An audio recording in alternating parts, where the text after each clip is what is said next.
শিবপুরে হাজী আব্দুল হক সুন্নিয়া মহিলা হাফেজিয়া মাদ্রাসার ওয়াজ মাহফিল অনুষ্ঠিত।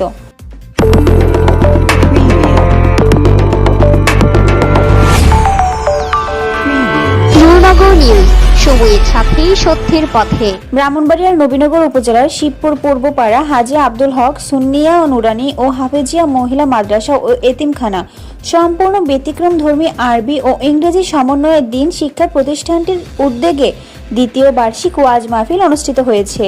শুক্রবার সকাল 11টায় অত্র মাদ্রাসার ময়দানে এলাকার সুশীল সমাজ, গণ্যমান্য ব্যক্তিবর্গ, আলেম ওলামা, রাজনৈতিক নেতৃবৃন্দ সহ সকলের উপস্থিতিতে দোয়া ও মিলাদ মাহফিলের মাধ্যমে দিনব্যাপী অত্র মাদ্রাসার প্রতিষ্ঠাতা মুজিবুর রহমান মুজিবের মা বাবার আত্মার মাগফিরাত কামনায় 3000 মানুষকে খাবারের আয়োজন ও বাদ আসর থেকে অত্র মাদ্রাসার কোমলমতি শিশুদের হামনাত ও কোরআন তেলাওয়াত এবং বিভিন্ন প্রদর্শনী প্রতিযোগিতা ও পুরস্কার বিতরণের মাধ্যমে মধ্যরাত পর্যন্ত ওয়াজ মাহফিল অনুষ্ঠিত হয়েছে।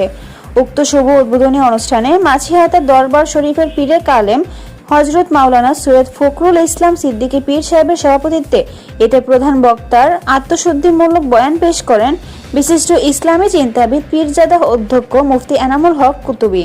অনুষ্ঠিত ওয়াজ মাহফিলে আমন্ত্রিত অতিথিদের মাঝে উপস্থিত ছিলেন বিশিষ্ট সমাজসেবক দুবাই প্রবাসী শফিকুল ইসলাম চৌধুরী, নবীনগর উপজেলা বিএনপির সভাপতি অ্যাডভোকেট এম.এ. মান্নান, কেন্দ্রীয় কৃষক দলের সহ-সাধারণ সম্পাদক কে.এম. মামুনুর রশিদ, নবীনগর উপজেলা বিএনপির সাধারণ সম্পাদক নাজমুল করিম, উপজেলা কৃষক দলের সদস্য সচিব আনোয়ার হোসেন বাবুল, উপজেলা বিএনপির সাংগঠনিক সম্পাদক আশরাফ হোসেন রাজু, সাংগঠনিক সম্পাদক দেলোয়ার হোসেন সোহেল, বিশিষ্ট সমাজ সেবক ইঞ্জিনিয়ার আবু তালেব, শিবপুর ইউনিয়ন বিএনপির সাধারণ সম্পাদক মোহাম্মদ আব্দুর রশিদ সহ বিএনপি ও অঙ্গ সংগঠনের অত্র এলাকার নেতৃবৃন্দ।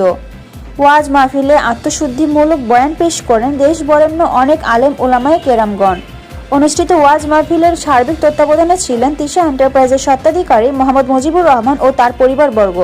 ওয়াজ মাহফিল শেষে শিবপুর গ্রামের সকল কবরবাসীদের স্মরণে ও মুজিবুর রহমানের মা বাবার স্মরণে বিশেষ দোয়া মোনাজাত করা হয়।